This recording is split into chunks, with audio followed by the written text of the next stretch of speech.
उम्मीद है दोस्तों आप सब लोग बढ़िया होंगे और स्टॉक मार्केट से धुआंधार पैसा कमा रहे होंगे। तो सबसे पहले तो मैं यही बोलूँगा कि गर्मी बहुत है और ठंडे में रहिए। मैं भी ठंडे में ही हूँ, ऊपर पंखा चल रहा है, तो अगर आवाज़ आए रिकॉर्डिंग के साथ तो उसे इग्नोर कर दीजिए। टाटा मोटर्स पे बात करेंगे।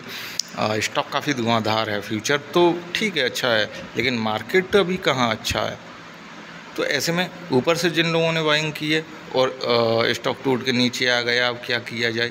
दूसरा ये कि स्टॉक जिस तरह से नीचे से ऊपर चढ़ा था, क्योंकि एक चीज़ होती है कि कोई भी स्टॉक होता है हमेशा ऊपर की तरफ नहीं भागता है और हमेशा नीचे की तरफ नहीं गिरता, लेकिन ये 60 रुपये से 500 तक पहुंच गया, तो अब प्रॉफिट बुकिंग तो बनती है। अब थोड़ी बहुत बनती है या बहुत ज़्यादा बनती है, तो ये ज़्यादा ये देखने वाली बात होगी। तो वो सब डर सबके दिमाग में बना रहता है, लेकिन फिर भी कुछ इंडिकेशन स्टॉक दे ही देते हैं कि हाँ अब हमें यहाँ रुकना है, मार्केट अगर पॉजिटिव है तो उसे इस तरह से बिहेव करना है। बहरहाल ये चीज़ें जानेंगे चैनल पे। अगर आप नहीं हैं तो चैनल को सब्सक्राइब जरूर कर लीजिए और बेल आइकन भी दबा दीजिए, ताकि जो भी मैं इंफॉर्मेटिव वीडियो आपके पास शेयर करूँ टाइम टू टाइम पहुँच जाए।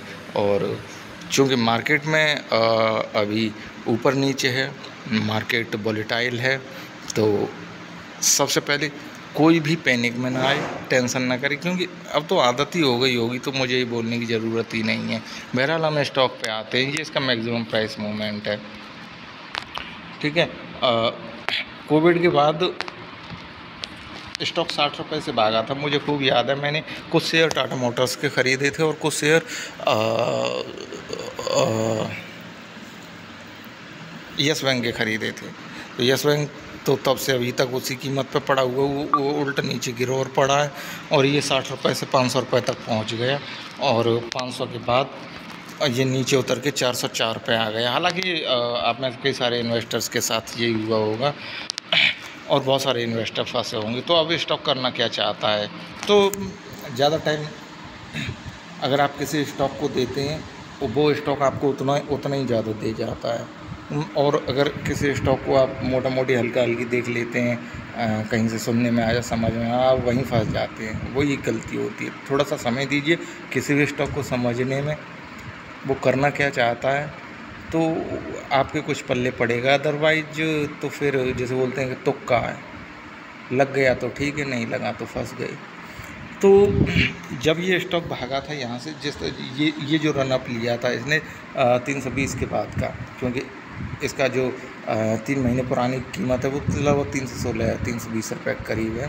तो यहाँ से स्टॉक जिस तरह से भागा था 320 के बाद से एकदम ऊपर की तरफ, तो जैसा कि मैंने शुरुआत में कहा, कोई भी स्टॉक एकदम ऊपर की तरफ नहीं भागता और न ही नीचे की तरफ एकदम गिरता है, वो धीमे धीमे करके गिरता है। अगर ऑनेस्टली वो ट्रेड कर रहा है, तो अगर आपको लगे कोई ऊपर भाग गया तेज़ी के साथ, तो आप प्रॉफिट बुक कीजिए, निकल जाइए जब भी आपको अच्छा लगे। अदरवाइज़ आप उसमें फंस जाएंगे। तो ऐसा ही हुआ होगा बहुत सारे लोगों के साथ, जिन्होंने 500 रुपये की कीमत के आसपास जो स्टॉक खरीद लिया होगा। अब स्टॉक क्या करना चाहता है, देखिए सबसे मोटी बात प्रॉफिट बुकिंग की आती है कि कोई भी स्टॉक अगर हम खरीदते हैं तो उसमें प्रॉफिट भी बुक करते हैं, और कोई बड़े इंस्टीट्यूशंस खरीदते हैं तो वो भी प्रॉफिट बुक करते हैं। तो अब वो प्रॉफिट किन पैसे लेते हैं, वो प्रॉफिट उन्हीं पैसे लेते हैं ज़्यादातर जो डोमेस्टिक इन्वेस्टर्स होते हैं, घरेलू खुदरा निवेशक होते हैं, उन्हीं पैसे। बहरहाल तो ये स्टॉक यहाँ पे अभी मैं बिल्कुल आपको क्लियर दिख ही जाएगा। 364 रुपया, ये 364 रुपया 15 जून का हाई है, और ये लगभग कीमत है, मैं बता रहा हूँ क्लियर, तो क्योंकि 3 महीने का चार्ट है, क्लियर तो नहीं आ पाएगा। और ये 13 मई का लो है। तो यहाँ से जो रनअप स्टार्ट हुआ, प्रॉफिट बुकिंग कंप्लीट। अब प्रॉफिट बुकिंग कंप्लीट, तो स्टॉक क्या करेगा। तो माने कि पहली चीज़ ये है कि आप समझ जाइए कि स्टॉक में प्रॉफिट बुकिंग कंप्लीट हो चुकी है। स्टॉक अब अपनी नॉर्मल ट्रेंड में ट्रेड करेगा।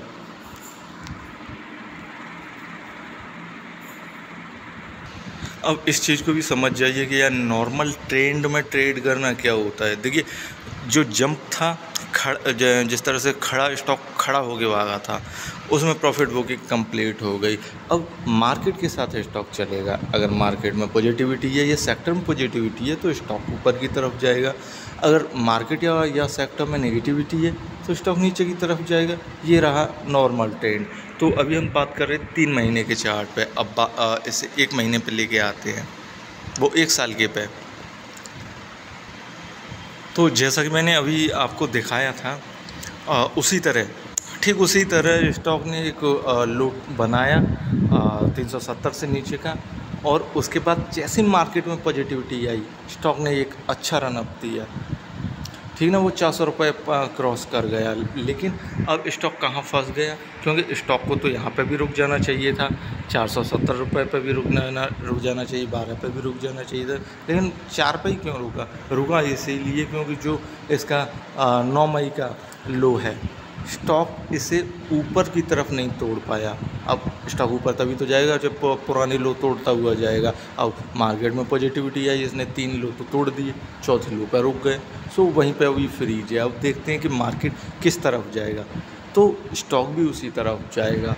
अब जब ब्रेकआउट की बारी आती है, हम लोग जब बहुत ज़्यादा ब्रेकआउट पे ख़रीदते हैं, मेरे ख्याल से ब्रेकआउट पे स्टॉक नहीं ख़रीदना चाहिए। स्टॉक जब रिवर्सल ले स्टॉक को तब ख़रीदना चाहिए। तो स्टॉक में तो 436 रुपये के आसपास ब्रेकआउट के आसार बनेंगे या लगेगा स्टॉक ऊपर की तरफ भागेगा, लेकिन अभी तो 404 रुपये है, तो मीन्स करीब इसे 30 रुपये और ऊपर भागना है लगभग। तो ये चीज़ें आप देखते जाइए। और दूसरी चीज़ जो मैंने बता के रखी है कि मार्केट की पॉजिटिविटी या सेक्टर की पॉजिटिविटी, स्टॉक ने अपना जो प्रॉफिट बुकिंग कंप्लीट कर लिया। अब बात आती है कि भाई हम ख़रीदें। आप बेशक ख़रीद सकते हैं, लेकिन कम क्वांटिटी। स्टॉक ऊपर जाता है और रिवर्सल ब्रेकआउट लेता है। आप ब्रेकआउट पे गौर करिए। अगर ब्रेकआउट स्टॉक जिसे बोलते हैं सफलतापूर्वक अच्छी तरह ब्रेकआउट दे रहा है तो उसी टाइम पकड़ लीजिए स्टॉक को, क्वांटिटी उसी टाइम में इंक्रीज कर दीजिए। सो ये रहा टाटा मोटर्स के बारे में मोटी मोटी बातें। और जो भी चीज़ें आपको जाननी है वो यस नहीं समझ में आएंगी वो आप मुझे कमेंट कर सकते हैं, ठीक है। तो किसी भी स्टॉक का उसके प्राइस मूवमेंट के बेस पे किस तरह से निर्धारण किया जाता है, कहाँ से ख़रीदा जाता है, स्टॉक किस तरह से जंप लेते हैं, वो सारी चीज़ें धीमे धीमे करके मैं बताता ही रहता हूँ। बहरहाल ये टाटा मोटर्स था। अगले स्टॉक पर हम जल्दी बात करेंगे। सो वीडियो देखने के लिए थैंक यू।